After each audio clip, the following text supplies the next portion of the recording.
Today's biggest winner gained 1.6%. That's the winner. Fear and greed down from 17 to 14. Extreme fear. 16 coins are bleeding quietly while traders stare at charts like they're waiting for a body to move. The full damage report is worse than you think. Oil surged, gold shined, and equities couldn't decide what to feel. Brent up 4.4%. VIX down 1.1%. Gold up 0.9%. S&P 500 down 0.1%. Oil spiking while gold climbs and stocks stall is textbook geopolitical fear. The world is hedging, not celebrating. Traditional markets ran to safety. Crypto just ran.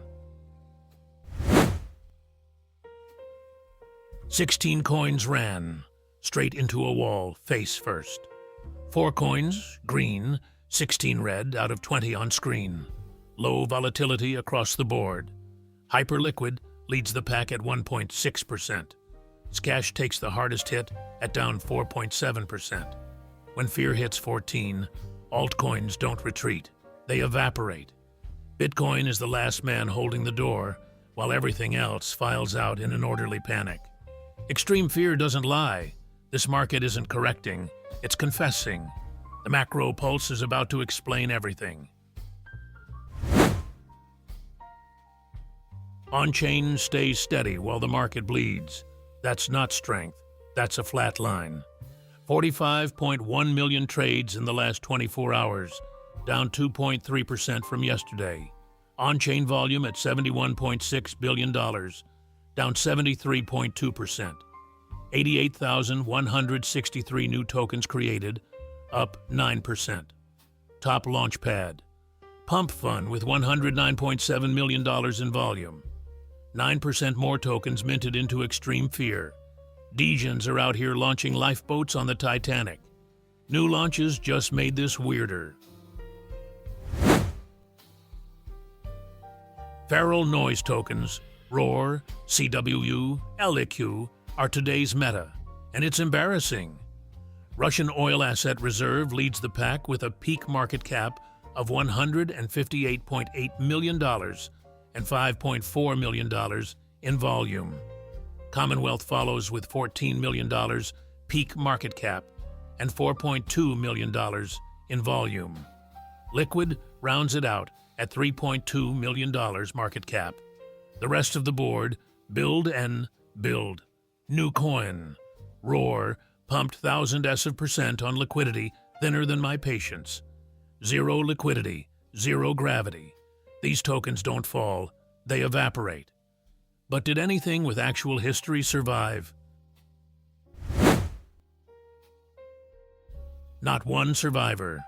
Fartcoin led the bleeding, and the rest of the board followed it straight into the drain. History didn't save anyone today. Fartcoin down 9.7%. Fartcoin is down, and the market smells exactly like its name. Poetic, really. Hyperliquid scraped out a gain of 1.6%. The tallest corpse in the morgue. So who actually called this carnage correctly? The leaderboard doesn't lie. Bandit just pulled 233 Solana from a bloodbath. Scented pulled in 124 Solana. Theo pulled in 92 Solana. Nyrox pulled in 75 Solana. On the weekly board, Scented leads with 992 Solana. Theo, Scented appear on both daily and weekly. That's not luck.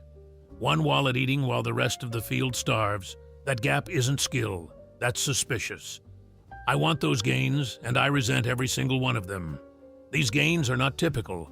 Most traders lose money. Protect your capital. Polymarket saw this extreme fear coming. Did your positions? The alpha is free. The consequences are yours. The whale exited drama_controversy, left a copy trader holding the bag, and now it's down nearly 50% and confessing. Its last words, I chased a whale's on-chain signal, ignored every exit wick, and diamond-handed my way into oblivion. I've buried bones with more future than this portfolio. Every Memecoin is a social experiment. You're the subject.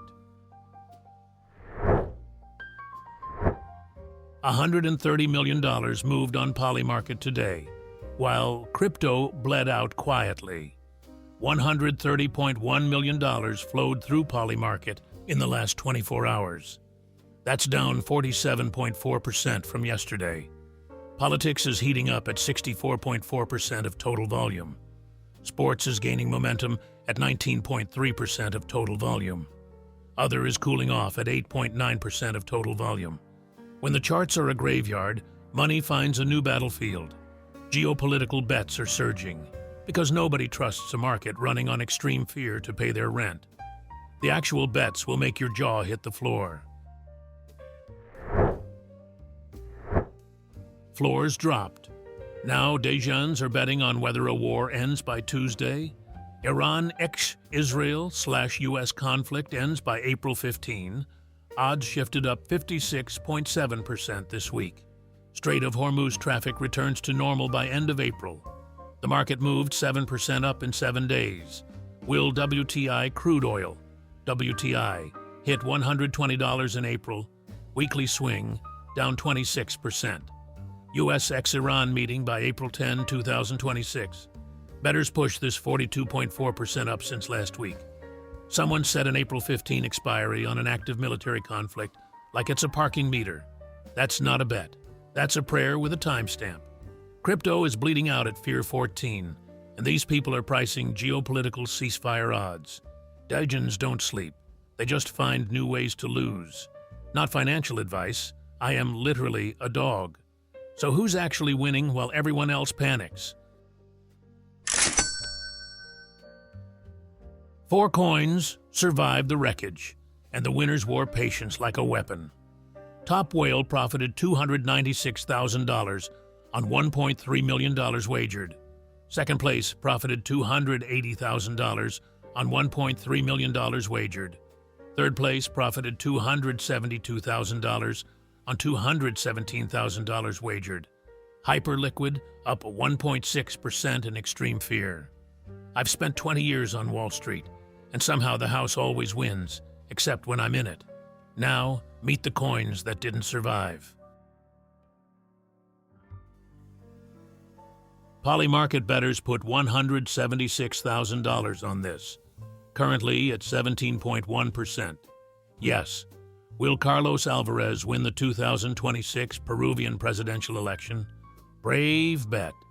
Someone opened Polymarket for a Peruvian Longshot like it was a scratch-off ticket at a Lima bus station. Someone studied Peruvian polling data, refreshed their spreadsheet, and wired real money on a candidate who couldn't win a local school board seat. That is not research. That is a receipt for hope.